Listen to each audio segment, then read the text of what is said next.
یہ کہانی ہے کلثوم نامی ایک عورت کی جو اپنے شوہر جاوید اور بیٹی ارسلہ کے ساتھ گاؤں میں ایک چھوٹے سے گھر میں رہتی تھی۔ ان کا کھانا پینا کچھ زیادہ اچھا نہیں تھا کیونکہ جاوید کوئی کاروبار نہیں کرتا تھا۔ وہ شہر میں ایک چھوٹی موٹی نوکری کرتا تھا جس کے لیے وہ صبح سویرے شہر چلا جاتا، سارا دن شہر کام کرتا اور رات گئے واپس آتا۔ اس طرح جاوید اپنی چھوٹی سی نوکری سے جو بھی کماتا تھا اسی سے ان کا گزر بسر ہو رہا تھا اور وہ شکر ادا کر کے اسی میں اپنا گزر بسر کر رہے تھے۔ انہیں کوئی شکوہ نہیں تھا۔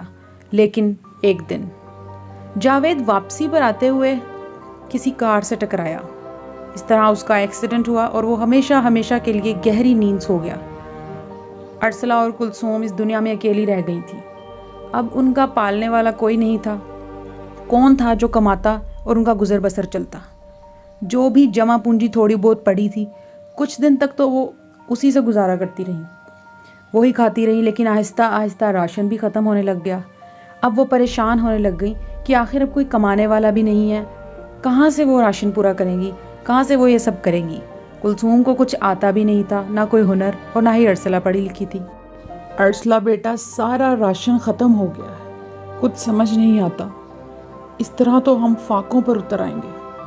یہ تو بہت غلط ہو رہا ہے، کچھ نہ کچھ تو ہمیں کرنا ہوگا، ہاتھ پاؤں تو مارنے ہوں گے۔ میں سوچ رہی ہوں کہ میں کسی کے گھر جا کر کام تلاش کروں، شاید مل جائے۔ ٹھیک ہے امی جان، آپ جائیں، جا کر کام تلاش کریں، میں بھی دعا کرتی ہوں آپ کو کام ضرور مل جائے گا اور پھر ہمارا گزر بسر بھی ہونے لگے گا۔ یوں کلثوم کام کی تلاش میں گھر سے نکل پڑی۔ اس نے مختلف گھروں میں کام تلاش کیا۔ آخر اسے ایک بڑے گھر میں کام مل گیا۔ وہاں اسے صفائی ستھرائی کا کام کرنا تھا، لیکن وہاں کی جو مالکن تھی ملائکہ، وہ بہت ہی اڑیل، وہ غصیل تھی، چھوٹی چھوٹی بات پر غصہ کر جاتی تھی۔ ملائکہ سارا دن کلثوم سے گھر کی صفائی کرواتی اور پھر اس کے بعد اگر تھوڑی بہت بھی غلطی ہوتی تو ملائکہ بہت زیادہ غصہ کرتی اور تنخواہ کاٹنے تک آ جاتی۔ اس طرح کلثوم کا وہاں گزارا کرنا بہت مشکل تھا۔ بی بی جی، میں نے سارا کام کر دیا ہے، اب میں واپس گھر جا رہی ہوں کیونکہ ارسلہ بھی اکیلی ہے، شام ہو گئی ہے۔ ارے ہاں، چاہتے ہوئے کل کا بچا کھچا کھانا لیتی جانا، اپنی بیٹی کو بھی کھلا دینا اور خود بھی کھا لینا۔ بی بی جی، ہم غریب ضرور ہیں لیکن اتنے نہیں کہ کسی کا بچا کچھا کھائیں۔ ساری زندگی میرے شوہر نے ہمیں حلال کی کمائی کھلائی ہے۔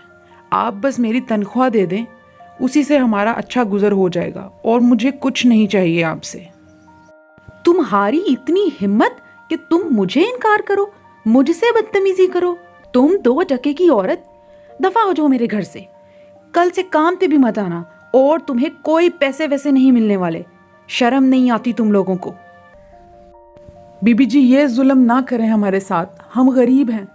میں نے پورا مہینہ کام کیا ہے آپ کے پاس، مہربانی فرما کر مجھے میرا معاوضہ تو دے دیں۔ ایسے تو مت کریں، ہم بھوکے مر جائیں گے، میں اور میری بیٹی۔ مہربانی فرما کر مجھے میری تنخواہ دے دیں۔ یوں کلثوم روتی رہ گئی، لیکن ملائکہ نے اس کی ایک نہیں سنی اور وہاں سے چلی گئی۔ کلثوم روتی دھاڑتی رہی اور گھر واپس آ گئی۔ گھر واپس آ کر اس نے ارسلہ کو ساری حقیقت بتائی۔ امی جان، اب ہم کیا کریں گے؟ کیسے کھائیں گے؟ ایک یہی آسرا تھا کہ تنخواہ ملے گی، کام بھی چلا گیا اور تنخواہ بھی نہیں مل رہی، کیا ہوگا؟ ارے کلثوم، تم پریشان کیوں ہوتی ہو؟ میرے پاس ایک بہت اچھی تجویز ہے۔ میں سوچ رہی ہوں کہ کیوں نہیں تم کوئی کھانے پینے کا ڈھابا کھول لیتی۔ پیسے نہیں ہیں تو مجھ سے ادھار لے لو، جب تمہارا ڈھابا چلنے لگ جائے گا تو تم مجھے پیسے واپس کر دینا، لیکن میرا یقین کرو تمہارا ڈھابا بہت اچھا چلے گا۔ گھر آ کر کلثوم نے ڈھابے والی بات ارسلہ کو بھی بتائی۔ اسے بھی یہ تجویز بہت پسند آئی اور ان دونوں نے سوچ لیا کہ اب وہ انڈے پراٹھے کا ڈھابا لگائیں گی اور سب لوگوں کو بیچیں گی۔ دونوں مل کر کام کریں گی تو برکت بھی ہوگی اور اچھا بھی ہوگا۔ اس طرح اگلے ہی دن دونوں نے ڈھابا لگانے کی تیاری شروع کی۔ کلثوم کو بہت اچھے پراٹھے بنانے آتے تھے اور ارسلہ بھی اس کی مدد کر دیتی تھی۔ کلثوم مزے مزے کے پراٹھے بناتی اور ارسلہ جو بھی گاہک آتا اس کو دیتی۔ اس طرح پراٹھوں کی خوشبو دور دور تک پھیلنے لگی۔ جب بھی پراٹھے بنتے تو آہستہ آہستہ گاہک آنا شروع ہو جاتے۔ شروع میں کلثوم نے ریٹ بھی بہت کم رکھے۔ ارے بہن تمہارے ہاتھ میں کتنا ذائقہ ہے، آج تک ایسا انڈا پراٹھا میں نے زندگی میں نہیں کھایا، اور تم میرا یقین کرو تمہارا ایک دن بہت بڑا ڈھابا ہوگا، تمہارے ہاتھ میں اتنا ذائقہ ہے کہ لوگ کھانے آئیں گے تو بار بار آئیں گے۔